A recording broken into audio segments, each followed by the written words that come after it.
Hello दोस्तों, कैसन बानी लोग? रोरा लोग तो हमरा ख्याल से निमन होके हम लोग तो हवन के पूजा होके आला बाटेन। तो थोड़ा देर में स्टार्ट होई तो हम रोरा लोग के दिखाएम कि कैसे कैसे हवन होखेला। तो हम हो गल बानी रेडी, रोरा लोग देख सकतानी लोग, और हमार लड़का सब भी हो गल बा लोग, हमार हस्बैंड भी रेडी हो गल बानी, रोरा लोग देख सकतानी लोग। और हे ते बारन हमार बड़का बेटा जौन की ई भी रेडी होके बैठल बारन।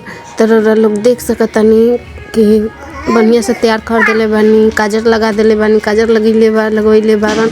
एक जना तो नाचे के फेरा में बारन जौन की नाचतरन। तब हम छत पर जाए खातिर हमनी के रेडी हो गल बानी सन के हवन स्टार्ट होके ही अला बाटेन। त सब आदमी जाए वाला बानी सब छत पर। हम रेडी हो गल बनी, जातनी छत पर स्वाहा स्वाहा 108 बार करे, ठीक बा।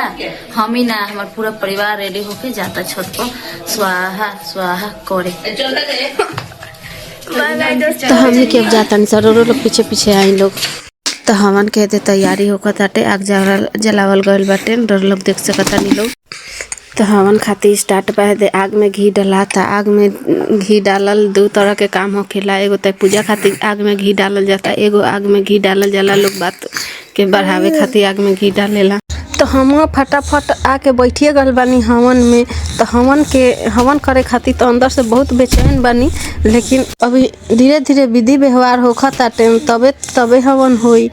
तो हम तो हवन खातिर एकदम तो नवग्रह के पूजा हटेन, तब नवग्रह के लकड़ी डला रहल बाटेन। लोग देख सकतानी लोग कि नवग्रह के लकड़ी निकाल लेवल गल बा। अब डलाई घी चपोत के, ताकि बढ़िया से नवग्रह के लकड़ी जरो। तो लोग देख सकतानी लोग खूब बढ़िया से लेपल जाता, घी खूब बढ़िया से पिया देवल जाता टेम। अब हवन खातिर तो हाथ बनावल जाता कि कैसे हवन देवल जाई। तो लोग देख सकतानी लोग 3 उंगली से चुटकी बनावत हवन देवे खातिर। अब सुहा तो हो गल, अब तर प्यामी होकर टेम। तो यही जैसे पूजा हो गल।